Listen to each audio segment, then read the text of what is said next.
इस्लाम आज दुनिया का सबसे बड़ा दीन, कायनात का सबसे बड़ा मज़हब, इतना बड़ा दीन कि जिसमें हर एक रंग, नस्ल, ज़ुबान, खित्ते के लोग मौजूद हैं। वो कौन से असबाब हैं जिनकी वजह से दीन पूरी कायनात में पहुंचा है? उसकी बुनियादी वजूहात क्या है? क्योंकि आप तमाम हज़रात इस्लाम के मुबल्लिग हैं, आने वाले दौर में इस्लाम के दाई हैं। आपने अपने अपने खित्ते में दीन इस्लाम की आबियारी करनी है। तो जहां बहुत सारे मसाइल पर गुफ्तगू होती है, वहां इन वजूहात का जिक्र भी होना चाहिए कि वो बुनियादी वजूहात क्या थी, और अब भी जो दीन बर्क रफ्तारी के साथ बेशुमार मसाइल, तकालीफ, परेशानियों के दरमियान दीन इस्लाम अपनी पेशरफ्त को बनाए हुए, इसके पीछे का पस मंज़र क्या है? वो क्या वजूहात हैं कि पूरी कायनात में मोहम्मद रसूलुल्लाह सल्लल्लाहु अलैहि वसल्लम, जो कि दुनिया से 1450 साल पहले पर्दा फरमा गए हैं, और अब भी उनका जो जाहो जलाल है, उनकी जो रहमतें हैं, उनका जो हुस्न है, वो उसी तरह कायम। इसका जिक्र होना चाहिए, और बिलखुसूस मुबल्लिगीन में इस बात पर जिक्र होना चाहिए कि वो इस्लाम की बुनियादी वजूहात क्या हैं कि इस्लाम हम तक पहुंचा। वरना इस जगह से जहां हम लोग बैठे हुए हैं, यहां से तो मक्कतुल मुकर्रमा 5000 किलोमीटर है, मदीनतुल मुनव्वरा उससे भी ज्यादा दूर है। और इन सब में, मैं और आप सब में कोई ऐसा नहीं है जिसका नस्बी या खून का ताल्लुक नबी अलैहिस्सलाम के साथ हो, लेकिन फिर भी इनमें जो जज्बा है, इनके अंदर जो तौफीक है, इनमें जो मोहब्बतें हैं, वो उरूज पर है। वो बुनियादी वजूहात कौन सी है कि कायनात में लोगों ने इस दीन को अपना महबूब तरीन बनाया, जिन लोगों ने प्यारे मोहम्मद सल्लल्लाहु अलैहि वसल्लम को अपना जान से ज्यादा, अपनी माल से ज्यादा, हत्ता कि हर शय से ज्यादा अपना महबूब बना लिया। उसकी वजूहात क्या है? आइए पीछे को चलते हैं, तारीख उठाएंगे हम दुनिया की, सिर्फ इस्लाम की नहीं, दुनिया की तारीख जब हम उठाते हैं तो पता लगता है कि मोहम्मद रसूलुल्लाह सल्लल्लाहु अलैहि वसल्लम जब तशरीफ लाए, जब अभी आपकी विलादत हुई, तो मक्कतुल मुकर्रमा में यह हालत है कि अगर किसी के घर में बेटी पैदा होती है तो वो दौड़ के बाप माँ से बेटी को छीन लेता है और उसको जिंदा दफन करता है, ताकि कल को किसी को दामाद बनाना पड़ेगा। मक्कातुल मुकर्रमा से 500-600 मील और आगे जाएं, जिस शहर को यसरब कहते हैं, अब जिसका नया नाम मदीनतुल मुनव्वरा है, वहां की जो हुकूमत है, जो वहां पर उस वक्त बादशाह है शमून, उसने एक दस्तूर बनाया कि शादी किसी की भी होगी, दुल्हन 1 हफ्ता या 15 दिन पहले महल में बादशाह के पास रहेगी, ताकि उसकी आबरू रेजी हो जाए। उसके बाद वो उस घर में जा सकती है जिस घर के लिए उसे ब्याया गया। उस पस मंजर को देखना है जो मोहम्मद रसूलुल्लाह सल्लल्लाहु अलैहि वसल्लम के आने से पहले दुनिया कैसी थी। जब तक उस दुनिया को नहीं देखेंगे कि रसूलुल्लाह सल्लल्लाहु अलैहि वसल्लम से आने से पहले दुनिया कैसी थी, तो फिर अंदाजा ही नहीं होगा कि अब ये दुनिया कैसी तब्दील हुई है और पहले ये दुनिया कैसी थी। ये इस्लाम की तारीख नहीं है, ये दुनिया की तारीख है कि यशरफ से थोड़ा और आगे चले जाइए, चंद 100 किलोमीटर के फासले पर, जिसको फारस कहते हैं, कैसरो किसरा कहते हैं, वहाँ बादशाहों ने एक दस्तूर बनाया कि जो गरीब लोग होंगे, जो ज़मींदार लोग होंगे, वो गाँव में रहेंगे, वो शहरों में नहीं आएंगे। वो अच्छी फसलें, अच्छे फल उगाएंगे, लेकिन उन पर इख्तियार बादशाह का होगा, उनका नहीं होगा। अच्छे कपड़े पहनने का हक सिर्फ उन लोगों का होगा जो बादशाह के खानदान से ताल्लुक रखते हैं, गरीबों का नहीं होगा।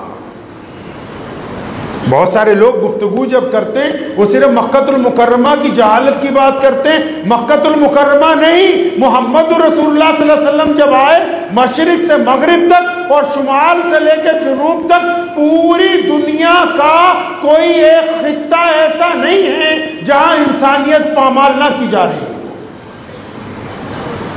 मंगोलों को देखिए, वो अपने शहर के बाहर शौक के लिए, अपने दबदबे के लिए, अपने रोब के लिए इंसानी खोपड़ियों के मीनार बनाते हैं। जिस तरह ये मस्जिदों के मीनार बनते हैं, तो उस दौर में जो मंगोल थे वो इंसानों की गर्दनें उतरवाते हैं और उनके मीनार शहर के बाहर बनाते हैं, बड़े बड़े मीनार, 10-10 हजार खोपड़ियां, ताकि अगर कोई नया आदमी बाहर से आए उसको हमारी ताकत का, हमारी दहशत का अंदाजा हो सके।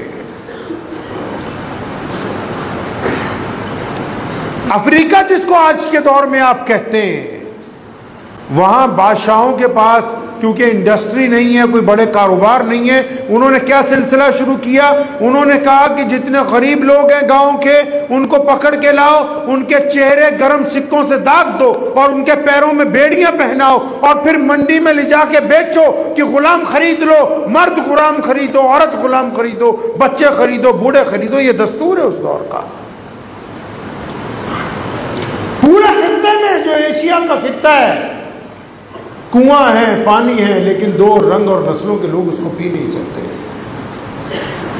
उंदुलुस जिसको आप स्पेन कहते हैं, वहां से जो शाहरा फ्रांस की तरफ जाती है और फिर वहां से होते यूनाइटेड किंगडम तक पहुंचती है, उस खित्ते में जितने सफेद चमड़ी के लोग हैं, उन्होंने काली चमड़ी वालों को गुलाम बनाया। इस हद तक गुलाम बनाया कि अगर कभी उनको रिज़्क नहीं मिला, खाना नहीं मिला और खाने की वजह से किसी की मौत हो गई और उसके रिश्तेदार ने जाके अदालत में दरखास्त दी कि हम भूख की वजह से मर गए, हमारे मालिक ने खाना नहीं दिया, तो आज से 1500 साल पहले अदालत ने यह फैसला लिखा, क्योंकि तुम्हारा रंग काला है, तुम्हारी नस्ल नीची है, तुम इंसानों के जुमरे में नहीं आते, तुम दरखास्त नहीं दे सकते। आप सिर्फ बात कर रहे हैं मक्कतुल मुकर्रमा की, पूरी कायनात को देखिए।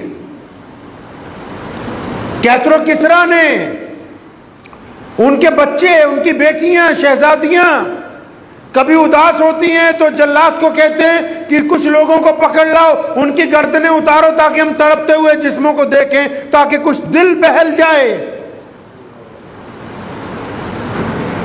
अगर किसी से नाराजगी है, किसी घर से, तो उसके पूरे खानदान को गुलाम बना के इस तरह बेचा जाता है कि बेटा बिकता हुआ फारस चला जाए, बेटी बिकती हुई हिंदुस्तान पहुंच जाए, बच्चा बिकता हुआ अफ्रीका चला जाए। इस तरह टुकड़ों के अंदर खानदानों को तकसीम करके मंडी के अंदर बेच दिया जाता है।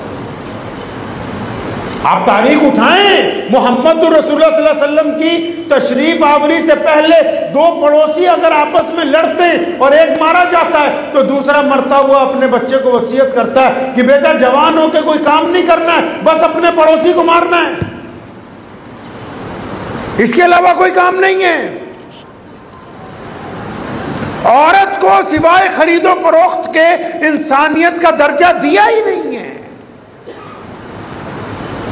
हबशा के बादशाह के पास जब नबी अलैहिस्सलाम की बुराई कुछ लोगों ने की, उन्होंने कहा जी हैरत की बात तो यह है कि वो जो नबी आए हैं मक्कतुल मुकर्रमा में, वो ये कहते हैं कि औरत इज्जत की चीज है और ये बेटी अल्लाह की रहमत है, कि बताइए ऐसा मुमकिन हो सकता है? प्यारे मोहम्मद अलैहिस्सलाम के आने से पहले ये नई दुनिया जिसको आज आप अमेरिका के नाम से जानते हैं, वहाँ की जो बड़े लोग हैं, वहाँ के जो बादशाह हैं, उन्होंने गरीबों को हमेशा ये कहा कि तुम्हें ये इख्तियार नहीं है कि तुम बादशाहों की तरह सड़क के ऊपर चलोगे, बादशाहों वाले कपड़े पहनोगे। चाइना जिसने सबसे बड़ी तहजीब होने का, सबसे बड़ी हिकमत होने का दावा किया, उन लोगों के मुल्क में मोहम्मद रसूलुल्लाह के आने से पहले इंसान को बराबरी के हुकूक हासिल नहीं है। इस्लाम ने किया क्या है? कायनात पूछती है इस्लाम ने किया क्या? मोहम्मद रसूलुल्लाह सल्लल्लाहु अलैहि वसल्लम ने क्या किया है? दीन को इत्मीनान से समझ ले। दीन के दो हिस्से हैं, एक दीन की जरूरियात है, दूसरा दीन का मकसद है। वो मकसद क्या है जो मोहम्मद रसूलुल्लाह सल्लल्लाहु अलैहि वसल्लम ने कायनात के सामने रखा, और उस मकसद की तकमील के लिए वो कौन सी जरूरियात हैं जो नबी अलैहिस्सलाम को अल्लाह ताला ने तोहफे के तौर पे अता की हैं कि इनके ऊपर चल के आप इस मकसद के उसूल को ला सकते हैं अपने पास। अब मकसद क्या है इस्लाम का? इस्लाम का मकसद क्या है? अगर आप पूछने जाएंगे अच्छे अच्छे लोग जो 70 साल से नमाज पढ़ रहे हैं, उनको पता नहीं कि इस्लाम का मकसद क्या है। इस्लाम कायनात से क्या चाहता है? इस्लाम ने दुनिया के सामने क्या पैगाम रखा? मोहम्मद रसूलुल्लाह सल्लल्लाहु अलैहि वसल्लम ने वो कौन सा इनकलाबी काम किया कि मैं और आप आज यहां बैठे हुए हैं और कलमा ला इलाहा इल्लल्लाह मोहम्मद रसूलुल्लाह की ना सिर्फ इताअत करते हैं बल्कि इसकी पैरवी और इसकी इशाअत के लिए फिक्रमंद हैं। आप अंदाजा लगाएं, तमाम के तमाम हजरात माशाअल्लाह पढ़े लिखे हैं। अगर आप इमाम बुखारी अलैहि रहमा को उठाएंगे या इमाम अबू हनीफा अलैहि रहमा को पूछेंगे कि भाई ऐसे करके रफ़दैन करके नमाज हो जाती है कि नहीं हो जाती, तो कहेंगे हो जाती है। अगर आप कहेंगे कि यहाँ नियत बांध के हो जाती है तो कहेंगे हो जाती है। अगर आप कहें कि नाफ पे नियत बांध के तो कहेंगे हो जाती है। मतलब जो ज़रूरत की चीज़ है वो थोड़ी बहुत आगे पीछे हो रही है तो उसमें थोड़ा बहुत इख्तलाफ है, लेकिन बुनियादी बात यह कि हुई कि नहीं हुई, पता लगा हो गई, तो आप अंदाज़ा लगाएं कि ज़रूरतों के ऊपर तो लड़ाई जारी है, ज़रूरतों पे एक दूसरे की टांगें खींची जा रही हैं, लेकिन ये ज़रूरतें जिस काम के लिए बनाई गई उस काम का जिक्र नहीं हो रहा है। मकसद का नहीं इल्म। इस्लाम चाहता क्या है कायनात से? कोई गैर मुस्लिम दोस्त हमारा, कोई भाई, आजकल तो वैसे भी मजहब के नाम पर बहुत सारे लोग गुफ्तगू करते हैं, कोई आपसे पूछे इस्लाम का मकसद क्या है, चाहते क्या हो दुनिया से, क्या कहना चाहते हो दुनिया को, क्या बताना चाहते हो मोहम्मद रसूलुल्लाह क्या चाहते हैं कायनात के लिए? शरीयत में कहीं ये तो नहीं लिखा हुआ कि पूरी दुनिया मुसलमान हो जाए, ये तो हमारे मकासद में शामिल नहीं है। लेकिन असल मकसद क्या है? प्यारे मोहम्मद अलैहिस्सलाम ने कायनात के सामने मक्कातुल मुकर्रमा में जब ये बात कही कि मैं एक रब के इबादत की बात करने के लिए आया हूं और अल्लाह का रसूल बन के आया हूं, हम सब की माँ अम्मी खदीजतुल कुबरा रज़ियल्लाहु ताला अन्हा ने सबसे पहले कहा लब्बैक या रसूलल्लाह सल्लल्लाहु अलैहि वसल्लम, कोई आपको तस्लीम करे या ना करे, मैं आपके साथ हूं। उनके बचपन के दोस्त, जवानी के दोस्त, बुढ़ापे के दोस्त, गार के दोस्त, बदर के दोस्त, और के दोस्त, और जो अब भी साथ में हैं सैयदना हजरत अबू बकर सिद्दीक रज़ियल्लाहु ताला अन्हु, उन्होंने दूसरे नंबर पे कहा या रसूलुल्लाह सल्लल्लाहु अलैहि वसल्लम मैं आपके साथ हूँ, कोई आपके साथ दे या ना दे। जब सारे ख़ानदान वालों को बुलाया था कि मेरे साथ कमर बस्ता हो जाओ दीन की तबलीग के लिए, दावत खाने के बाद जब वो चुप हो गए तो सबसे पीछे एक बच्चा बैठा था, वो उठा और उसने अपनी एड़ियाँ पंजों के बल ऊपर उठाई और दोनों हाथ हवा में लहरा के कहा था लब्बैक या रसूलुल्लाह सल्लल्लाहु अलैहि वसल्लम। अगर वो की है तो वो हज़रत शेर खुदा अली मुर्तज़ा रज़ियल्लाहु ताला अन्हु के साथ गुलामों में सैयदना बिलाल रज़ियल्लाहु ताला अन्हु। अभी महराज नहीं हुई, शबे महराज पर गए नहीं हैं, नमाज नहीं मिली, रोजा नहीं मिला, हज नहीं मिला, ज़कात नहीं मिला, नबी अलैहिस्सलाम ने मकसद बयान कर दिया। जिन लोगों ने इब्तिदा में दीन को कबूल किया, उन्होंने पूछा या रसूलुल्लाह सल्लल्लाहु अलैहि वसल्लम मकसद हमारा क्या है? हमने आपके रब को माना, आपको भी मान लिया। जिस तरह आज का प्रोग्राम है, हम पूछते हैं मकसद क्या है, फलां बुजुर्ग आ रहे हैं, उन्होंने आपसे बातें करनी है, इस मकसद के लिए इकट्ठे हो रहे हैं, तो इस्लाम का भी तो कोई मकसद है। मोहम्मद रसूलुल्लाह सल्लल्लाहु अलैहि वसल्लम से इब्तिदाई दौर में सहाबा ने पूछा या रसूलुल्लाह सल्लल्लाहु अलैहि वसल्लम आपका मकसद क्या है? फरमाया मेरे रब ने किसी बेटे को, किसी बेटी को, किसी भी रंग को, किसी भी नस्ल को, किसी भी चीज़ को बिना इज्जत के पैदा नहीं किया। मैं ये चाहता हूँ कि जिसने मेरे रब को माना, जिसने मेरी इताअत की, वो दुनिया के तमाम इंसानों को बराबरी का दर्जा अता फरमाएगा। इनकलाबी पैगाम है ये कायनात के नाम। नबी अलैहिस्सलाम से बड़ी हिकमत किसी के पास नहीं है। नबी अलैहिस्सलाम से पहले जो अच्छे बादशाह गुजरे, हातिम ताई भी है उनमें, उससे पहले भी जितने बादशाह गुजरे, उन सब ने जब भी कभी चुनाव हुआ, उन्होंने कहा कि हम रोटी का प्रबंध करेंगे, कपड़े का प्रबंध करेंगे, मकान का प्रबंध करेंगे। अभी अमेरिका में चुनाव हुआ है, वहाँ भी यही बात आज भी कही गई, इतने हजार साल के बाद, कि अच्छी हॉस्पिटलिटी होगी, इंटरेस्ट रेट अच्छा दिया जाएगा, आपका स्टाइल ऑफ लिविंग अच्छा कर दिया जाएगा। यानी जो दुनियावी बादशाह हैं वो तो पिछले हजारों सालों से ये बात कहते आए कि इंसान की जरूरत रोटी, कपड़ा और मकान है, तो मोहम्मद रसूलुल्लाह ने ऐसी कौन सी बात कर दी कि पूरी कायनात में आज उनका दीन मुतबादिल तौर पर मौजूद है हर जगह। सुने, मेरे नबी अलैहिस्सलातु वस्सलाम ने दुखती हुई रग लोगों की पगड़ी, आपके घर में वो होता है ना फुफ्फो का मियाँ, क्या कहते हैं उसको, खालू कहते हैं, फूफा, फूफा होता है ना रिश्तेदारी में, तो शादी वाले दिन मुंह बना लेता है। आप भी किसी के फूफा होगे, मुंह बनाया होगा। फूफा जो है शादी के दिन मुंह बना लेता है। उसको पूछो क्या तकलीफ है, क्या परेशानी है भाई? रोटी अच्छा नहीं मिला है, खाना अच्छा नहीं मिला, रात को अच्छा बिस्तर नहीं दिया। वो जब नाराज होकर अपने घर जाता है तो उसकी माँ पूछती है, आपके फूफा को उसकी माँ पूछती, बेटा क्यों नाराज होके आ गया अपने साले की शादी में से, साली की शादी में से? तो रोटी नहीं दी, खाना नहीं दिया। फिर कहता नहीं नहीं दिया तो सब कुछ, लेकिन इज्जत से नहीं खिलाया। किससे नहीं खिलाया? इज्जत से। क्या इज्जत बाजार में मिलती है कि बेहतरीन प्लेट में डाल के उसके सामने रखते? मोहम्मद रसूलुल्लाह सल्लल्लाहु अलैहि वसल्लम ने बात समझ लो, इस्लाम के मुबल्लिगो, रसूलुल्लाह सल्लल्लाहु अलैहि वसल्लम ने यहां से दुखती रग लोगों की पकड़ ली।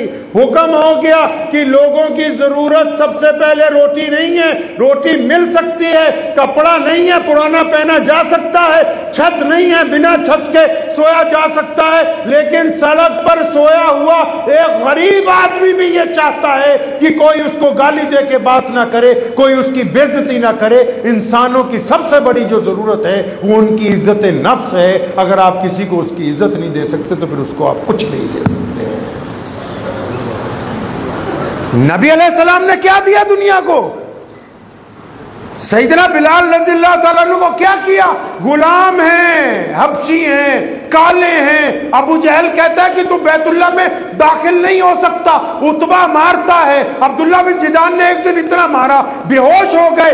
उमैया ने हजरत बिलाल की खाल उधेड़ी कई मरतबा। इतना जुल्म करता है। और जिस दिन मोहम्मद रसूलुल्लाह बैतुल्ला को फतेह करते हैं, बैतुल्ला के सहन में पहुंचते हैं, तो नबी अलैहिस्सलातु वस्सलाम ने यह ऐलान किया था कि मेरा बिलाल कहाँ है? जबकि बैतुल्ला के सहन में कौन मौजूद है? अमीरुल मोमिनीन जो मुसलमानों के बने, वो हजरत अबू बकर सिद्दीक, सबसे बड़े मुसलमान, सबसे बड़े मुसलमान। ये भी बात नोट कर लीजिए। अब आलिम है, अंबिया के बाद नबी अलैहिस्सलातु वस्सलाम की उम्मत में सबसे बड़ा अगर कोई है मुसलमान तो कौन है भाई? वो अबू बकर हैं। नबी अलैहिस्सलातु वस्सलाम के बचपन के साथ थी, लड़कपन के साथ थी, जवानी के साथ थी, गार के साथ थी। हत्ता कि 1,24,000 सहाबा में नबी अलैहिस्सलाम ने अपनी जिंदगी में, अपनी मौजूदगी में, अपने मुसल्ले पर इमामत के लिए अगर किसी को खड़ा किया है तो वो अबू बकर है रज़ियल्लाहु ताला।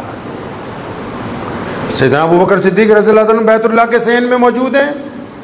सैयदना उमर बिन खत्ताब रज़ियल्लाहु तआला अन्हु 1,24,000 सहाबा अल्लाह के नबी के मुरीद, क्या भाई अल्लाह के नबी के, और अकेले उमर फारूक मेरे नबी अलैहिस्सलाम की मुराद। देखो फर्क, 1,24,000 सहाबा नबी अलैहिस्सलाम के मुरीद और अकेले सैयदना उमर बिन खत्ताब मोहम्मद रसूलुल्लाह की मुराद हैं, मांग के लिया। बैतुल्लाह के ज़हन में खड़े हैं। सैयदना उस्मान ज़िन्नुरैन 2-2 दफ़ा नबी अलैहिस्सलाम ने अपनी बेटी उनके निकाह में दी है, पहली के इंतकाल के बाद दूसरी। वो नबी अलैहिस्सलाम के चहेते सहाबी अशरे मुबशरा में से हैं, वहाँ पर मौजूद हैं। सैयदना अब्बास रज़ियल्लाहु तआला अन्हु नबी अलैहिस्सलाम के चचा हैं, वो मौजूद हैं। अबू बैदा बिन जर्राह रज़ियल्लाहु तआला अन्हु अमीनुल उम्मत है, वहां मौजूद हैं। मौला अली शेर खुदा करमुल्लाह वजू, जो अहले बैत में वो मर्तबा रखते हैं कि कोई उनके मर्तबे को पहुंच नहीं सकता। सैयदना हसन हुसैन के वालिद हैं, फातिमतुज़ ज़हरा के खामिद हैं। सैयदना खालिद इब्न वलीद रज़ियल्लाहु तआला अन्हु जैसा जलीलुल कदर सहाबी जो मुसलमानों के हर अव्वल दस्ते का सालार है। बड़े बड़े चौधरी मौजूद है, मक्के के मौजूदा गवर्नर हज़रत अबू सुफियान रज़ियल्लाहु तआला अन्हु मौजूदा गवर्नर, जिस दिन बैतुल्लाह फतेह हुआ वो बैतुल्लाह के सहन में मौजूद हैं। अब मेरे नबी अलैहिस्सलाम ने फरमाया, वो कहाँ है मेरा बिलाल? जो बैतुल्लाह में मौजूद थे तमाम सहाबा वो आपस में समझ गए कि बिलाल को क्यों बुलाया जा रहा है, क्योंकि नमाज का वक्त हो गया। तो करीब में एक सहाबी ने बड़े अदब के साथ बड़ी खामोशी से एक छोटी सी सरगोशी नबी अलैहिस्सलाम के कान में की। उसने कहा, या रसूलुल्लाह सल्लल्लाहु अलैहि वसल्लम, आज जितनी बड़ी फतेह अल्लाह ने अता फरमाई है, आज के दिन अगर ये गुलाम के बेटे को बैतुल्लाह में अजान देने के लिए बुलाया गया तो अहले कुरैश की जो थोड़ी बहुत इज्जत बच गई है, बरादरी बात था ना, जो थोड़ी बहुत बच गई है वो भी खत्म हो जाएगी। नबी अलैहिस्सलाम नाराज हो गए, फरमाया खबरदार ऐसी गुफ्तगू ना करना, मैं आ गया हूं, गोरे और काले, अमीर और गरीब की तमीज को खत्म कर दिया गया है। आज अगर कोई बैतुल्लाह की छत पर चढ़ के अजान दे सकता है तो वो सैयदना बिलाल रज़ियल्लाहु तआला अन्हु। नबी अलैहिस्सलाम ने क्या पैगाम दिया है दुनिया को?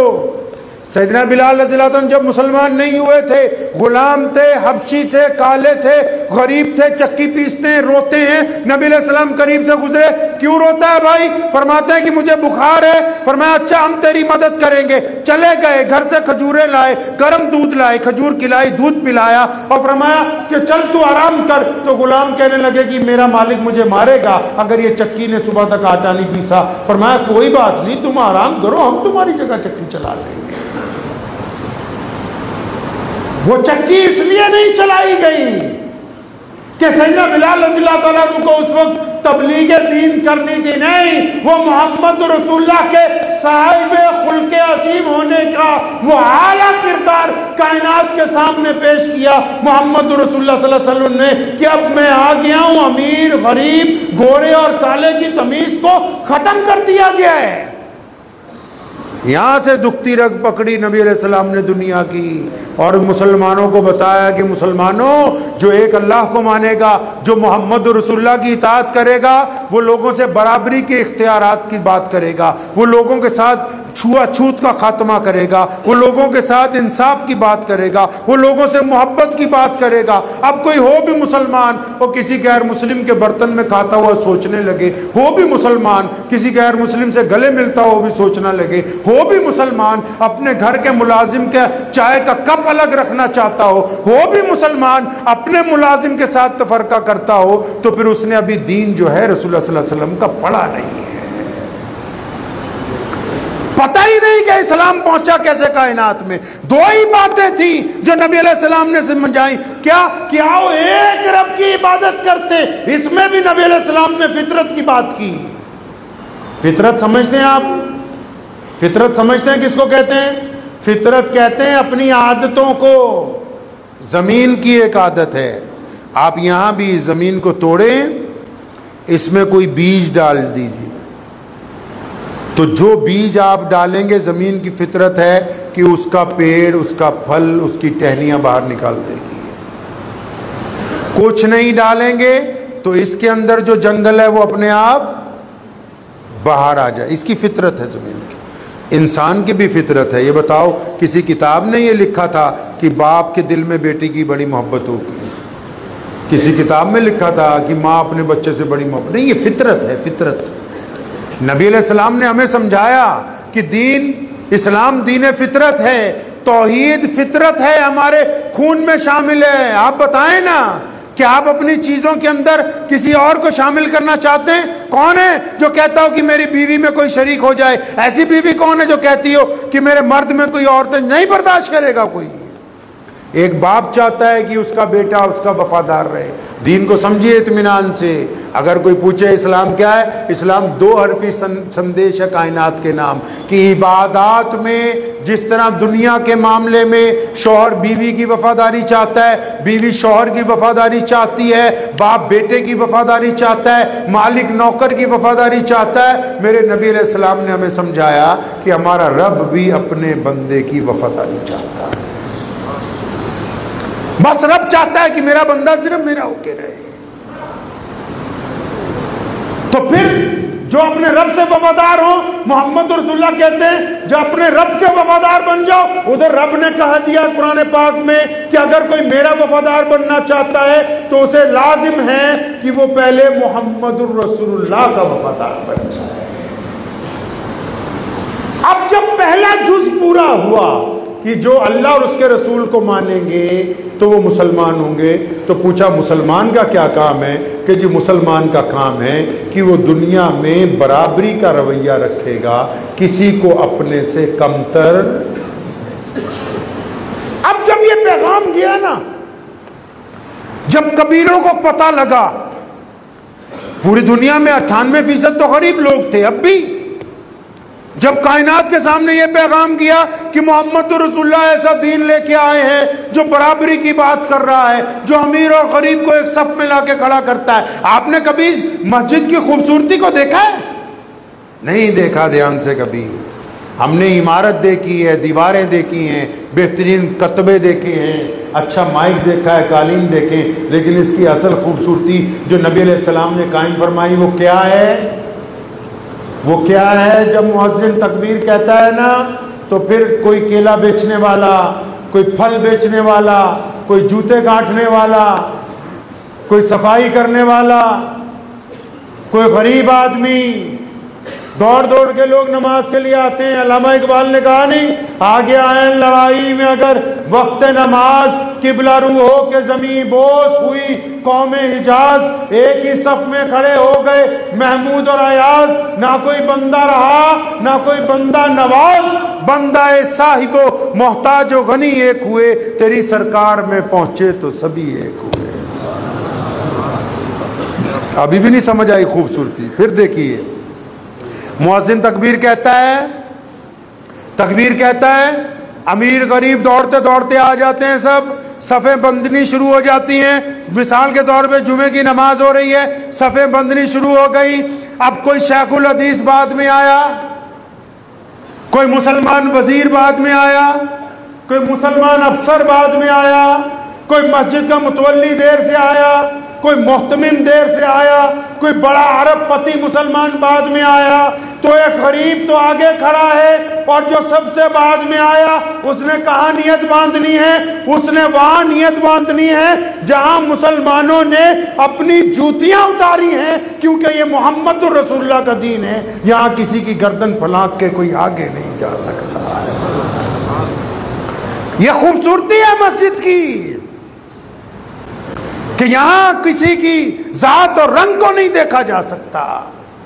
मुसल्ले में भी यह खूबसूरती शामिल है कि जिसको इमामत के लिए मुतय्यन किया जाएगा उसका सैयद होना, उसका अहले बैत में होना लाजिम नहीं होगा, उसका आला किरदार होना, उसका बेहतरीन कुरान पाक को पढ़ना लाजिम किया गया।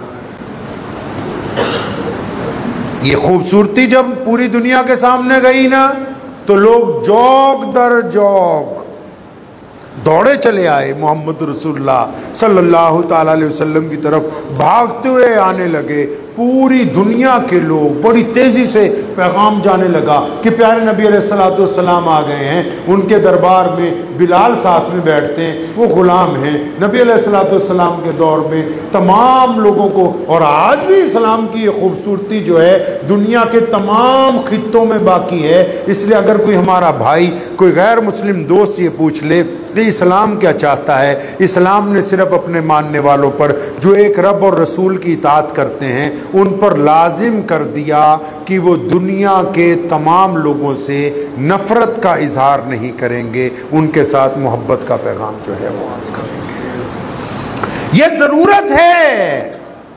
अगर आप किसी को इज्जत नहीं दे सकते, आप देखें ना दुनिया में कितनी NGOs हैं, आप अखबारात पढ़िए। हमारे यहाँ पंजाब में भी आप अखबार पढ़ेंगे ना तो अखबार पढ़िए। आप अमेरिका में जाइए कि जो फलां चैरिटी है उसने इतने पानी के पंप लगाए, वो फलां चैरिटी है उसने इतने कपड़े बांटे। लेकिन दुनिया की सबसे बड़ी NGOs मुसलमान के पास हैं, दुनिया में सबसे ज़्यादा ज़कात हम देते हैं, लेकिन किसी भी अखबार में फ़ोटो नहीं आती। क्यों?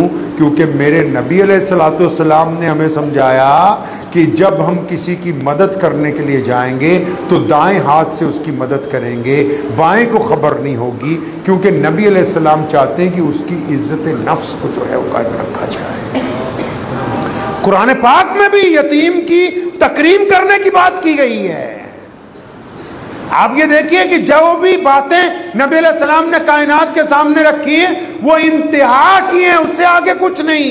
ये नहीं कहा भाई यतीम को ये दो, माल दो, दौलत दो। फरमाया नहीं, यतीम को इज्जत देनी। अच्छा, जाहिर सी बात है, जिसको इज्जत देना चाहेंगे उसको घर में बिठाएंगे, अच्छा खिलाएंगे, जेब में आहिस्ता से उसकी कुछ रकम डालेंगे और वो इज्जत के साथ वहाँ से रुखसत होगा। ये मोहम्मद रसूलुल्लाह का निज़ाम है।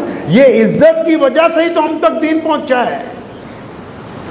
ये नबी अलैहिस्सलाम ने जो इज्जतें बांटी हैं, अक्सर कुछ लोग कह देते हैं हम खां साहब हैं, कुरैशी साहब हैं, अंसारी साहब हैं, पता नहीं जितनी बरादरियां आपके यहाँ भी जो होंगी वे फलां। कोई बरादरी उस वक्त तक काबिले एहतराम नहीं है अगर वो अपने आप को गुरूर की निगाह से देखते हैं तो नबी अलैहिस्सलाम के दीन के बागी हैं। अगर सिर्फ पहचान की निगाह से देखते हैं तो रसूलुल्लाह सल्लल्लाहु अलैहि वसल्लम की इताअत करने वाले। सिर्फ वो लोग काबिल एहतराम है जिनका अलग किरदार है। आइए, नबी अलैहिस्सलातु वस्सलाम को, आपको अच्छा आलिम बनना है, अच्छा उस्ताद बनना चाहते हैं, अच्छा बेटा बनना चाहते हैं, अच्छा बाप बनना चाहते हैं, अच्छा भाई बनना चाहते हैं, अच्छा कारोबारी बनना चाहते हैं, तो सीरत नबी अलैहिस्सलातु वस्सलाम का पहला जो ऑफिशियल वाक़या है, सीरत की इब्तिदा तो आलिम अरवाह से होती है। जब अल्लाह ताला ने नबी अलैहिस्सलाम को पूरी दुनिया के सामने नबी बनाया और तमाम रूहों को हलफ दिलवाया नबी अलैहिस्सलाम के आखिरी नबी होने का। लेकिन जो ऑफिशियल वाक़या है, दस्तूरी वाक़या, जो नबी अलैहिस्सलाम ने सफ़ा पहाड़ी पे खड़े होके तमाम मक्के के लोगों को बुलाया और उन सबको बुला के नबी अलैहिस्सलातु वस्सलाम ने जब दीन की दावत देनी थी, आप सब लोग काबिल एहतराम हैं। आपने ये वाक़या पढ़ा होगा इमाम बुखारी से भी, इमाम नसई से भी। नबी अलैहिस्सलातु वस्सलाम ने जब सबको बुलाया, पता है आपको नबी अलैहिस्सलाम ने क्या कहा? अक्सर मुकर्रीन इसका जिक्र करते हैं कि प्यारे नबी अलैहिस्सलातु वस्सलाम ने कुफारे मक्का को इकट्ठा करके पूछा कि अगर मैं ये तुम्हें कहूँ कि इस पहाड़ के पीछे एक लश्कर मौजूद है जो तुम्हें नुकसान पहुँचा सकता है, तो क्या आप मेरी इस बात का यकीन कर लेंगे? यानी इसकी सीधी बात यह कि नबी अलैहिस्सलातु वस्सलाम ने वाज़े तौर पर मक्के के तमाम लोगों को यह पूछा कि तुम्हारा मोहम्मद के बारे में क्या ख्याल है सल्लल्लाहु अलैहि वसल्लम। इस वाक्य को ज़हन नशीन कर लीजिए, दिल पे लिखिए इसे। नबी अलैहिस्सलातु वस्सलाम ने पूछा कि तुम्हारा मोहम्मद सल्लल्लाहु अलैहि वसल्लम के बारे में क्या ख्याल है। अब देखिए, सीरतुन नबी का पहला जलसा भी उसी दिन हुआ है। दुनिया में है सीरतुन नबी का जलसा भी पहला उसी दिन हुआ। सदारत भी नबी अलैहि सलाम की खुद है। पूछ रहे हैं भी तुम्हारा क्या ख्याल है मोहम्मद सल्लल्लाहु अलैहि वसल्लम के बारे में। तो जो व्यापारी थे उठ के खड़े हुए, उन्होंने कहा कि मोहम्मद सल्लल्लाहु अलैहि वसल्लम आपके साथ तो मुद्दतों कारोबार किया है, आप जैसा ईमानदार मुखलिस मक्के में कोई दूसरा नहीं है, और नहीं कोई, आप ही हैं बस। खवातीन ने उठ के कहा कि मोहम्मद सल्लल्लाहु अलैहि वसल्लम आप जैसा बाहया बाकिरदार जिसने कभी किसी की खातून की तरफ आंख उठा के नहीं देखा, आप जैसा तो मक्के में कोई नहीं, बस आप ही हैं। गुलामों ने कहा कि मोहम्मद सल्लल्लाहु अलैहि वसल्लम जो गुलामों की परवरिश करता हो, जो गरीबों को खाना खिलाता हो, वो भी अगर मक्के में कोई है तो सिर्फ आप ही हैं, आपके अलावा कोई। जिंदगी के जितने शोबे से लोग ताल्लुक रखते थे उन्होंने उठ के नबी अलैहि सलाम की सदाकत का ऐलान किया है इस इजलास के अंदर। इसका मतलब मेरे नबी अलैहिस्सलाम ने इस मौके पर जो इस्लाम की बुनियाद रखी है कायनात में, उसके दो पहलू हैं। पहली बात तो ये कि नबी अलैहिस्सलाम जब कुफार मक्का के सामने खड़े हुए तो तने तन्हा खड़े हुए। न उस वक्त तक सैयदना अबू बकर रज़ियल्लाहु ताला अन्हु ईमान लाए हैं, न अम्मी खदीजतुल कुबरा को पूरी बात है अभी इल्म कि नबी अलैहिस्सलाम नबी बन गए। आप सल्लल्लाहु अलैहि वसल्लम अकेले हैं, दाएं बाएं आगे पीछे कोई नहीं है। यानी प्यारे नबी अलैहिस्सलाम ने बेपुनाह हिम्मत और जुर्रत का मुजाहरा किया, पूरे मक्के के सामने तना खड़े हैं। दूसरा, नबी अलैहिस्सलाम ने ये बात हमें समझा दी क़यामत तक आने वाले लोगों को कि अगर आप अच्छे मौलवी बनना चाहते हैं, अच्छे मुबल्लिग बनना चाहते हैं, अच्छा बाप बनना चाहते हैं, अच्छा बेटा बनना चाहते हैं, अच्छा कारोबारी बनना चाहते हैं, अच्छा ऑफिसर बनना चाहते हैं, अच्छा लीडर बनना चाहते हैं, तो उसके लिए सिर्फ कपड़ों की ज़रूरत नहीं है और सिर्फ तालीम की ज़रूरत नहीं है, सिर्फ अच्छा बोलना ही आना नहीं चाहिए, सिर्फ अच्छे ताल्लुकात ही नहीं चाहिए, जबकि सबसे पहली ज़रूरत आपके किरदार की है। अगर लोग आपके किरदार की गवाही देते हैं तब आप अच्छे बन सकते हैं, अगर लोगों ने आपकी गवाही नहीं दी तो आप अच्छे नहीं बनेंगे। हम कहते रहे कि हम फलां अल्लामा हैं। सैयदना उमर रज़ियल्लाहु अन्हु का वाक़या आपने सुना होगा, मस्जिद नबी में तशरीफ रखते हैं, एक बंदा दूर से आया, नियत बांध ली उसने, यहाँ जो करीब बैठा है या अमीरुल मोमिनीन, ये मुत्तकी है, परहेजगार है, नमाजी है, बड़ा अच्छा है। फरमाया तुझे कैसे पता? कहने लगा जी मैं तो इसको रोज नमाज पढ़ते हुए देखता हूँ। फरमाया झूठ कहता है, झूठ कह रहा है तू। क्यों अमीरुल मोमिनीन, मैं झूठ क्यों कह रहा हूँ? मैं घर वालों से जाके पूछूं। माँ बाप अगर कहते हैं ये अच्छा है तो अच्छा है, माँ बाप कहते कि बदतमीज है तो ये बदतमीज है,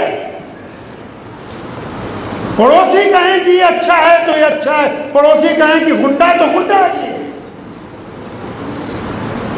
यार दोस्त कहें कि वफादार है तो ये वफादार है। अगर यार दोस्त कहते हैं कि बेईमान है तो फिर ये बेईमान है। अवाम और इबादत इस बात को तय नहीं कर सकती।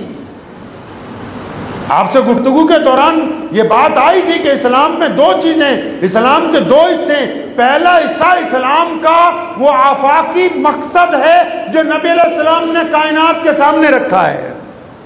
दूसरी बात, नबी अलैहिस्सलाम को उस मकसद के हुसूल के लिए अल्लाह ताला ने जो चीज़ें दी हैं, जो इस्लाम की ज़रूरतें हैं, फ़र्ज हैं, लेकिन उन फ़र्ज का इनकार कभी नहीं किया जा सकता, लेकिन वो ज़रूरतें हैं। अगर वो ज़रूरतें अपने मकसद तक आपको नहीं लेके जा रही तो इसका मकसद आप वो ज़रूरतें जो हैं सही तरह अदा नहीं कर रहे हैं। इस बात को बिल्कुल समझना होगा मुबल्लिगीन को।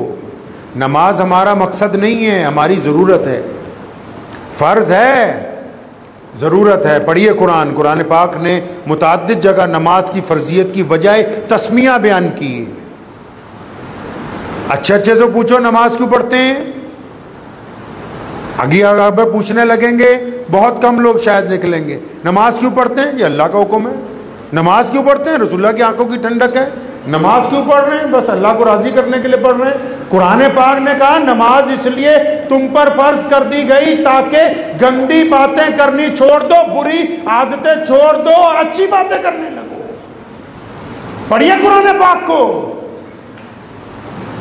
उसने वजह तस्मिया बयान की है नमाज की। और यहाँ आप पूरे मुल्क में जाइए, पूछिए मुसलमानों से नमाज क्यों पढ़ते हैं, मुझे पता ही नहीं। नमाज क्यों पढ़ते हैं? अल्लाह को राजी करने के लिए। अरे तुम्हारी बात दुरुस्त है, लेकिन मकसद कहाँ है इसमें?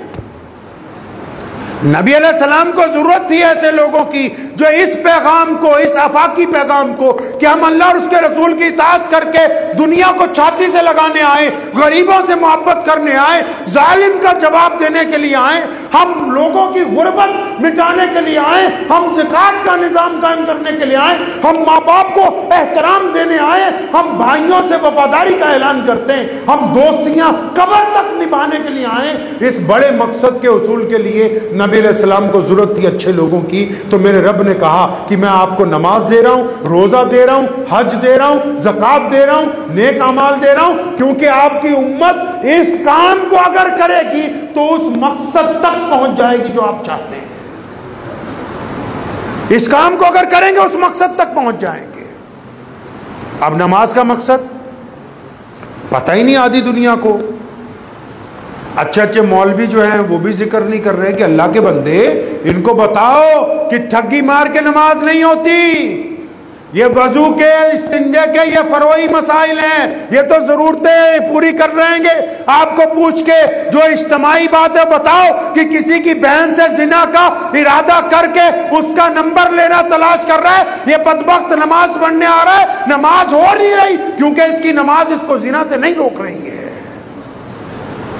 बताओ इसको कि तू बेईमानी कर रहा है, दूध में पानी मिला रहा है, तेरी नमाज नहीं हो रही है। इसको पता होना चाहिए कि तू दिखावे के लिए, यहां तक शरीयत ने हुक्म दिया कि आप नमाज अगर पढ़ रहे तन्हा, और तन्हा पढ़ते पढ़ते कोई और साहब मस्जिद में आए, अब उसको दिखाने के लिए आप सजदे की तस्बीह को लंबा करते जा रहे हो, दिल में ये ख्याल है कि हजरत जी देख ले कि लंबे सजदे करता है, तो ये सजदा हराम है, क्योंकि सजदा सिर्फ अल्लाह के लिए है, मेरे रब की शान बुलंद करने के लिए है। जब इसमें मखलूक की रजा शामिल हो जाएगी तो ये सजदा नहीं रहा है। इस्लाम ने आला पैगाम कायनात के, ऐसे ही थोड़ी हम तक दीन पहुंचा है यार। पूरी कायनात के लोग दौड़ते हुए ईमान में दाखिल होने लग पड़े। क्यों? कि भाई ये ऐसा दीन आ गया। आप अंदाजा लगाएं, हमारे बाप दादा, हमारे जो आबो अजदाद थे इस देश में भी, वो कितने ईमानदार होंगे। आज अगर हम अपने किसी गैर मुस्लिम भाई से लेन देन के मामले में बहस पढ़ें तो वो हमें कहता है कि यार तू मुसलमान है, तुझे शर्म नहीं होती, तू झूठ बोल रहा है। वो हमको बोलता है कि यार तू मुसलमान है, तुझे शर्म नहीं आती, तू शराब पिएगा। यानी हमारे बाप दादा जो थे वो कुरूने औला के मुसलमान थे, उनका किरदार आज गैर मुस्लिम बयान कर रहे हैं। हमारे किरदार को देख के लोग इस्लाम पर आवाज उठा रहे हैं, लफ्ज उठा रहे हैं कि दीन कैसा दीन है। इसका मतलब दूसरों को कोसने से पहले अपने गिरेबान में झांकना निहायत जरूरी है कि हम कहां पर खड़े हुए हैं। हमारे पास फरोई मसाइल के लिए, इख्तलाफात के लिए वक्त है, लेकिन मकसद इस्लाम के हुसूल के लिए हमारे पास वक्त नहीं है।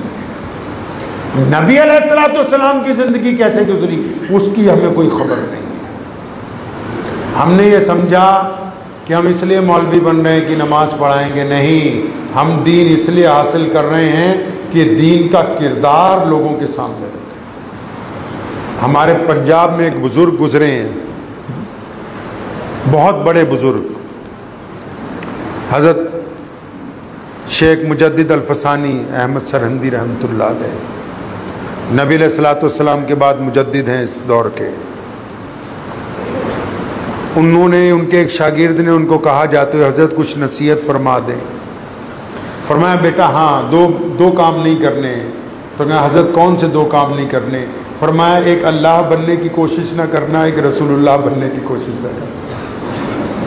शागिर्द घबरा गया, समझ गया कि उस्ताद कुछ बड़ी बात समझाना चाहते हैं। तो उसने अदब से कहा कि हज़रत ना तो कोई बंदा खुदा बन सकता है, ना कोई बंदा नौज़ुबिल्लाह नबी बन सकता है। तो फरमाया हाँ मेरे बेटे, तुझे बात समझ में आ गई तो समझ ले इस बात को अच्छी तरह कि तुम जो चाहते हो बिल्कुल वैसा ही हो। जो आप जिंदगी में चाहते हैं बिल्कुल वैसा ही हो। जो रब चाहता है वही वैसा होता है। ये शान सिर्फ अल्लाह की है, बंदे की नहीं है। इसलिए जैसा अल्लाह चाहे वैसे राजी रहना, अपनी बात पे नहीं अड़ना।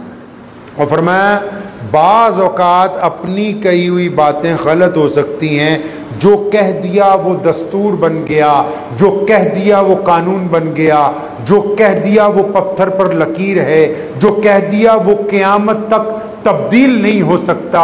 ये शान अगर अल्लाह ने किसी को दी है तो मोहम्मद रसूलुल्लाह, और किसी को नहीं। और कहीं कुछ कहेगा गलत हो सकता है, तब्दील किया जाए उसको। बाद आपने आलिम बनना है। मौलवी जो होते हैं वो फतवे के जरिए दीन को कायम नहीं करते। मौलवी फतवे के जरिए दीन को कायम नहीं करते। सुन लो बात इत्मीनान से। उलमा जो होते हैं वो फतवा बता सकते हैं, लेकिन वो दीन को फतवे के जरिए कायम नहीं करते। हमारे पीर हज़रत मौलाना शाह अब्दुल कादिर साहब रायपुरी रहमतुल्लाह अलैह, अक़दस रहमतुल्लाह अलैह को शायद आपने नाम सुना हो। जब आप बीती बने पढ़ेंगे, आप बीती में मौलाना हबीबुर रहमान लुधियानवी रहमतुल्लाह अलैह और हज़रत मौलाना शाह अब्दुल कादिर साहब रायपुरी रहमतुल्लाह अलैह का जिक्र आपको मिलेगा। हज़रत रायपुरी का जिक्र इसलिए कर रहा हूँ कि मौलवी ये समझ लें, जिस पीर की मैं बात कर रहा हूँ शेख ज़करिया अलैहि रहमा भी उनके मुरीद हैं। कारी मोहम्मद तैयब साहब मोहतमिम दारुल उलूम देवबंद हकीमुल उम्मत, वो भी उनके मुरीद हैं। मुफक्किर इस्लाम हज़रत मौलाना अली मियाँ नदवी अलैहि रहमा, वो भी हज़रत मौलाना शाह अब्दुल कादिर रायपुरी रहमतुल्लाह अलैह के मुरीद हैं। रईसुल अहरार मौलाना हबीबुर रहमान लुधियानवी, वो भी हज़रत रायपुरी रहमतुल्लाह अलैह के मुरीद हैं। अमीर शरीयत सैयद अताउल्लाह शाह बुखारी, वो भी हज़रत रायपुरी रहमतुल्लाह अलैह के मुरीद हैं। मुफ्ती आज़म हिंद मुफ्ती कफ़ायतुल्लाह देलवी, वो भी हज़रत रायपुरी रहमतुल्लाह अलैह के मुरीद हैं। उस दौर की जितनी करीम है, मौलाना हुसैन अहमद मदनी हर एक जुमेरात को रायपुर, उस दौर के जितने बड़े उलमा हैं, शेखुल अदब मौलाना एजाज अली साहब अलैहि रहमा, मौलाना हिफ्जुर रहमान सहवारवी रहमतुल्लाह अलैह, सारे के सारे ही। अब हजरत की जो मजलिस होती थी हजरत रायपुरी रहमतुल्लाह अलैह की, वो उसमें आम लोग कम, मौलवी ज्यादा होते थे। तो हजरत जो थे अपने इलाके का बड़ा ध्यान रखते थे। जो लोग नमाज में तवज्जो नहीं देते थे उनको बुलवा लेते थे बाज़ औक़ात। तो मेरे दादा हज़रत मौलाना मुफ्ती मोहम्मद अहमद लुधियानवी रहमतुल्लाह अलैह भी उनके मुरीदीन में से हैं, खुलफा में से हैं। तो फरमाते हैं, खुद हमें उन्होंने ये बात बारहा बताई। फरमाते हैं कि एक दिन हज़रत ने एक देहाती को बुलाया उस इलाके में, जो सहारनपुर का इलाका है, रायपुर का बहुत जंगल का इलाका है वो सारा। तो एक बंदा था, वो नमाज नहीं पढ़ता था, उसको बुलवाया। तो जब आया तो जाहिर सी बात है मौलवी बहुत बैठे हुए थे। तो हज़रत ने कहा, भाई तू नमाज नहीं पढ़ रहा आजकल, क्या बात हो ली? तो कहने लगा, जी हज़रत मैं चाहूँ तो नमाज पढ़ूँ, लेकिन मैं वज़ू नहीं कर सकता, वज़ू नहीं कर सकता, बिना वज़ू के पढ़ा लेगा। तो हज़रत रहमतुल्लाह अलैह ने फरमाया, हाँ ठीक है। अभी ये गुफ्तगू ही कर रहे थे तो हम जैसे जो निखट्टू मौलवी होते हैं वो बीच में बोल पड़े, हज़रत बिना वज़ू के तो नमाज नहीं होती, तो वज़ू के इनकार से भी काफिर है। तो हज़रत ने फिर इनको देखा, पूछा, भाई ये तुम्हारे पास आया है कि हमारे पास आया? हाँ हज़रत आपके पास आया। अच्छा फिर ठीक है, ठीक है, तो नमाज पढ़ यार, तो बगैर वज़ू के ही पढ़। तो वो राज़ी हो गया कि जी मैं बगैर वज़ू के नमाज़ पढ़ूँगा। ज़ोहर के वक्त उसने बगैर वज़ू के नमाज़ पढ़ी, असर बगैर वज़ू के, मगरिब बगैर वज़ू के। अब इशा की नमाज में वो वज़ू खाने पे बैठा वज़ू कर रहा है। तो दो चार लोगों ने उससे पूछा कि भाई तू तो कह रहा था बिना वज़ू के पढ़ा करूँगा। तो कहने लगा, जी मेरे दिल में ख़्याल आया, अब वादा तो इससे कर ही लिया नमाज़ पढ़ने का, अब जब पढ़नी है तो सब वज़ू कर रहे तो मैं भी वज़ू कर ही लूँ। नबी अलैहिस्सलाम को एक कबीले के सरदार ने आके कहा ना, या रसूलुल्लाह सल्लल्लाहु अलैहि वसल्लम मेरे में 4 खराबी हैं, झूठ बोलता हूँ, शराब पीता हूँ, जिना करता हूँ, चोरी करता हूँ, बताओ एक छोड़ूंगा आपके कहने पे, मुसलमान होना चाहता हूँ। आप अंबिया के वारिस हैं, दीन फतवे से नहीं चलेगा, दीन फहम से चलेगा, दीन तदब्बुर से चलेगा, दीन अपनी समझ के साथ कायम किया जाता है। अगर आप जिद पे अड़ जाएंगे तो फिर तमाम का तमाम मामला आपके हाथ से निकल जाएगा। अब नबी अलैहिस्सलाम को उसने 4 बातें बताई। प्यारे पैगंबर अलैहिस्सलाम ने क्या फरमाया? फरमाया वादा कर ले भाई, झूठ नहीं बोलना ऐसे। उसने कहा वाह जी वाह, सबसे छोटे गुनाह का वादा ले रहे हैं। अब बिल्कुल ठीक है, वादा कर लिया मैं आज से झूठ नहीं बोलूंगा। अब क्या हुआ?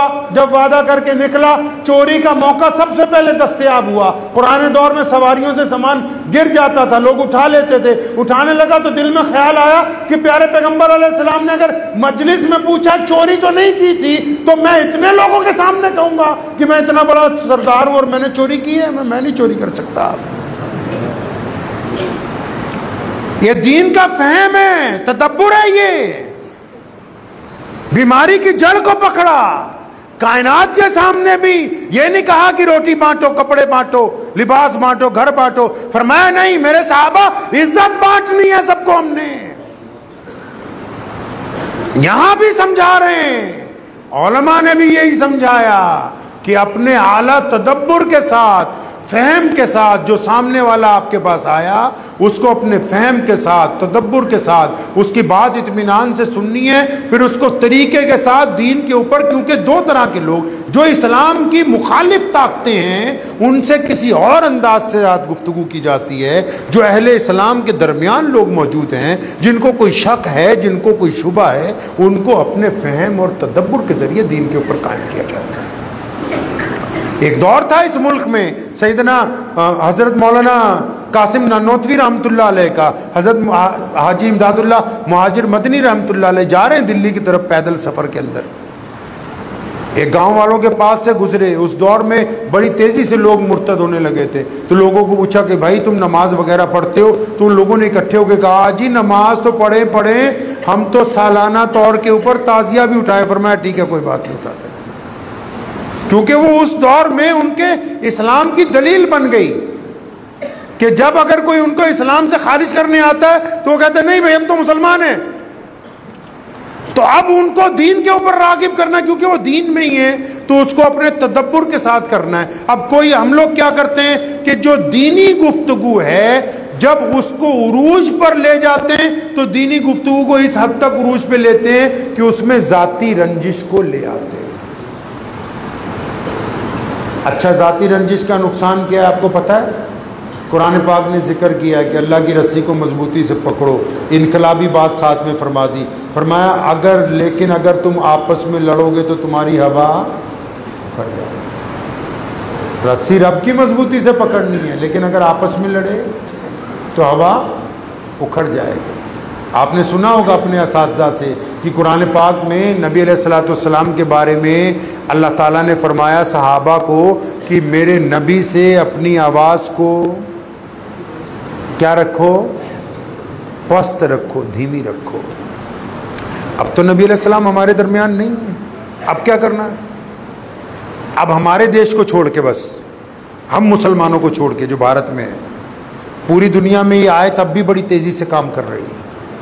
आप कभी अरब में जाएं, अजम में जाएं, अफ्रीका में जाएं, अमेरिका में जाएं, क्या रवाज है वहाँ? जब कोई 2 मुसलमान आपस में किसी मामले को लेके बहस पड़ते हैं, लड़ पड़ते हैं, गुफ्तगू तेज़ हो जाती है, आवाज़ें बुलंद होने लगती है, तो तीसरा बंदा पास में आके ज़ोर से क्या कहता है? सल्लु अलन नबी, के नबी अलैहिस्सलाम पर दरूद भेजो। तो ये जो लड़ने वाले हैं फौरन अपनी लड़ाई बंद कर देते हैं, चुप हो जाते हैं, क्योंकि जब मोहम्मद रसूलुल्लाह सल्लल्लाहु अलैहि वसल्लम पर दरूद भेजने की बात आ गई, इसका मतलब खामोश हो जाओ। हमारी बदबख्ती क्या है? हमारी क्या बदबख्ती है कि नाउज़ुबिल्लाह हम हुज़ूर सल्लल्लाहु अलैहि वसल्लम का नाम लेके एक दूसरे के ऊपर ताने लगा रहे हैं। सैयद हजरत इमाम अबू हनीफा रहमतुल्लाह अलैह से लेके शाह वलीउल्लाह मुहद्दिस देलवी तक 1000 साल का जो अरसा गुजरा, एक आलिम ऐसा नहीं मिलेगा जिसने नबी अलैहिस्सलातु वस्सलाम की ज़ात को वजह निज़ा बनाया हो। एक आलिम ऐसा नहीं मिलेगा। 1000 साल की मुद्दत में एक भी आलिम ऐसा नहीं है। और आज हम नबी अलैहिस्सलातु वस्सलाम की ज़ात मुबरकत को वजह निज़ा बना लेते हैं मसाइल के अंदर। इस बात को ज़हन नशीन कर लीजिए, समझ लीजिए अच्छी तरह। आपने दीन को आगे जाके अप्लाई करना है, प्रोजेक्ट करना है दूसरों के सामने, तो उसके लिए दो चीज़ें आप में होनी निहायत ज़रूरी है। पहली बात, आपका दिल इस बात की गवाही देता हो। मैं हज़रत मौलाना से रास्ते में कार में गुफ्तगू कर रहा था और मैंने बड़ी दर्दमंदाना बात हज़रत को कही, आपको भी कहता हूँ। मैं कहा सबसे बड़ी ज़रूरत इस वक्त मौलवियों के आला किरदार के होने की है। सिर्फ कपड़े पहनने से तो हमारे मसला हल होने वाला नहीं है। आप सोचते कैसे हैं? आप गुफ्तगू से पहले राय कैसे कायम करते हैं? रात हम लोग खाने पे भी मैं अपने अहबाब को कह रहा था ये खाइए वो खाइए। क्या ये जितनी सुन्नतें हैं, बातें हैं, सिर्फ जलसों के लिए, उसके बाद है नहीं? पहनना क्या है, खाना क्या है, उठना कैसे, बैठना कैसे, गुफ्तगू कैसे करनी, दिल के अंदर के हालात कैसे होंगे, ये भी रसूलुल्लाह के हुक्म के मुताबिक होने चाहिए सल्लल्लाहु अलैहि वसल्लम। आप सल्लल्लाहु अलैहि वसल्लम क्या कहते हैं जी? आप सल्लल्लाहु अलैहि वसल्लम गुफ्तगू कैसे करते हैं? आइए वहां चलते हैं दोबारा। जंगे खंदक के मौके पर, जंग खंदक के मौके पे नबी अलैहिस्सलाम ने पस मंज़र समझ लीजिए जंग खंदक का, कि नबी अलैहिस्सलाम को साहबा ने राय दी कि हज़रत बहुत बड़ा लश्कर आ रहा है मारने के लिए, हम खंदक खोद लेते हैं ताकि वो दुश्मन उस तरफ रह जाए, हम लोग इस तरफ रह जाएं। तो खंदक खोद रहे हैं, गर्मी के दिन हैं, प्यास के दिन हैं, भूख के दिन हैं, कहत के दिन हैं, खाना पूरा मैसर नहीं है, तेज़ी से खंदक खोद रहे हैं। तो एक जगह एक बड़ा पत्थर आ गया, क्योंकि पथरीली ज़मीन है, वो टूट नहीं रहा। सहाबा ने नबी अलैहिस्सलाम को इतला दी, या रसूलुल्लाह सल्लल्लाहु अलैहि वसल्लम एक बड़ी पत्थर की चट्टान आ गई, वो टूट नहीं रही है। तो नबी अलैहिस्सलाम खुद मौके पे पहुँचे। फिर कहता हूँ पस मंज़र को याद रखें, बैकग्राउंड को याद रखिए। अब वो पत्थर नहीं टूट रहा, नबी अलैहिस्सलाम खुद आ गए, गर्मी है, शिद्दत है, भूख है, खुद हथौड़ा पकड़ा आप सल्लल्लाहु अलैहि वसल्लम ने अपने हाथ में। एक जन्नती में 70 बंदों की ताकत, कितने जी? एक नबी में 70 जन्नतियों की। और नबी अलैहिस्सलाम का लक़ब सिर्फ उम्मी है। आप मौलवी हैं इसलिए बता दूं, कभी पढ़ लीजिएगा जाके तवारीख़ को। नबी अलैहिस्सलाम की जब विलादत हुई थी तो 1 घंटे में जो पहली सात गुजरी है, उसमें तमाम अंबिया के पास जितने उलूम थे और तमाम कायनात के जितने उलूम थे, वो तमाम के तमाम नबी अलैहिस्सलाम को मुंतकिल कर दिए गए थे। अब नबी की ताकत का अंदाज़ा लगाओ। नबी अलैहिस्सलाम ने हथौड़ा अपने हाथ में पकड़ा, ज़रब मारी पत्थर पे, तो उसमें दरार पैदा हुई। सुनो नबी क्या कह रहे हैं। गर्मी है, भूख है, दुश्मन सिर पे है, तो नबी अलैहिस्सलाम कैसे बात करते हैं अपने सहाबा से? आप सल्लल्लाहु अलैहि वसल्लम जब बात करते हैं पॉजिटिव करते हैं। क्या फरमाया? जब एक दरार आ गई पत्थर में, फरमाया मेरे अल्लाह ने फारस की चाबियां मुझे अता फरमा दी। दूसरा पत्थर पे हथौड़ा मारा, पत्थर टूट गया, फरमाया कैसरो किसरा की भी दे दी। समझे आप बात को? नहीं समझे अभी भी। यानी बदतरीन हालात में, संगीन हालात में, परेशानी के वक्त भी प्यारे नबी अलैहिस्सलाम जब गुफ्तगू करते हैं तो हौसले की बात करते हैं, खुशखबरी की बात करते हैं। आप कैसे बात करते हैं परेशानी में? हम लोग परेशानी में कैसी बात करते हैं? पता लगा सुन्नत तो यह है कि दुख में, तकलीफ में, परेशानी में भी बंदे ने हौसला देना है। हम मिसाल के तौर पे किसी का कोई रिश्तेदार बीमार है, उसके 2-4 यार दोस्त अस्पताल पहुंच गए, अब उनको कोई मर्ज हो गया, कोई कैंसर हो गया या कुछ हो गया। अब जैसे ही वहां पहुंचे तो जब पूछेंगे कि अच्छा हज़रत कैसे इलाज चल रहा है, क्या हो रहा है, ठीक है, तो क्या जो साथ में लोग जाएंगे तो क्या कहते हैं? अरे आप देखने में तो बहुत कमज़ोर लग रहे हैं। मरीज का दिल बैठ जाता है। तो साथ वाला दूसरा कमबख्त वो क्या कहता है? अजी मेरे चचा भी इसी बीमारी से मर गए पिछले हफ्ते। मतलब ये मुसलमान है, दीनदार है, इनको यही नहीं पता कि हुजूर सल्लल्लाहु अलैहि वसल्लम गुफ्तगू कैसे करते हैं। आप सल्लल्लाहु अलैहि वसल्लम की 63 साला जिंदगी, आप तमाम वाकयात को खंगाल लीजिए, एक वाकया ऐसे नहीं मिलेगा जो नेगेटिव हो। मेरे नबी अलैहिस्सलाम ने जब भी बात की है, पॉजिटिव बात की है, मुस्बत बात की है। तो आलिम का क्या काम है? एक मुसलमान की क्या शान है? वो पॉजिटिव बात करे, मुस्बत, बदतरीन हालात में भी हौसले की बात। एक बहुत बीमार बंदा पकड़ लीजिए, उसको 50 आदमी रोज अलग अलग जाविये से कहिए आप ठीक हो रहे हैं, तंदुरुस्त हो रहे हैं, कल से आज हालत अच्छी है, तो उसमें हौसला पैदा होगा। फिर जो उसका इरादा बनने वाला है, अल्लाह करीम उसके इरादे के मुताबिक उसको सेहत देने वाले हैं। हम कौम को क्या कह रहे हैं? मर गए, लुट गए, बर्बाद हो गए, ये हो गया, वो हो गया, कोई पॉजिटिव गुफ्तगू ही नहीं है। पिछले 40 साल में हमने कितनी तेज़ी के साथ आगे बढ़े हैं हम। पिछले 40 साल में बेशुमार मसाजिद का क़याम, मदरसों का क़याम, लाखों हुफ़ाज़ कराम की दस्तार बंदी, लाखों उलमा कराम का वजूद, नए उलमा कराम का मैदान के अंदर आना, बेशुमार तबलीगी जमातों का निकलना, बेशुमार इस्लामी जमातों का निकलना, बेशुमार नए स्कूल कायम करना, नए नए अस्पताल बनाने के आइडिया आना। ये पॉजिटिव नहीं है तो नेगेटिव है। ये मुस्बत नहीं है कि आपकी रफ्तार चाहे कम है, लेकिन आप कम रफ्तार के बावजूद दीन की फिक्र रखते हैं और आगे बढ़ रहे हैं। अब आप बताइए कि आपको कौम को हौसला देना है या उनका हौसला तोड़ना है? ये बताइए सुन्नत तरीका कौन सा हुआ है? ये जो इनडायरेक्ट टेररिज्म होता है कि सिर्फ 24 घंटे अपने लोगों को वहम का मरीज बनाना कि नहीं यार तुम बेकार हो, तुम ये हो, तुम वो, नहीं नहीं, उसको तब्दील करना है, मोहम्मद रसूलुल्लाह सल्लल्लाहु अलैहि वसल्लम की सुन्नत के मुताबिक करना है। बात समझ गए आप इत्मीनान से मेरी? नहीं कि आप आलिम हैं, आपने अपने फहम और तदब्बुर के ज़रिए इस्लाम को आगे प्रोजेक्ट करना है। दुआ भी कीजिए, वक्त भी बहुत हो गया, अगला सफ़र भी अभी बाकी है कि अल्लाह करीम मुझे भी और आप सबको भी इन बातों पे अमल की तौफीक अता फरमाए। व आखिर दावाना अल्हम्दुलिल्लाहि रब्बिल आलमीन। मुझे उम्मीद है कि आपको ये वीडियो पसंद आई होगी। अगर पसंद आई हो तो ये आप अपने दोस्तों के साथ शेयर करें और इस चैनल को सब्सक्राइब ज़रूर करें।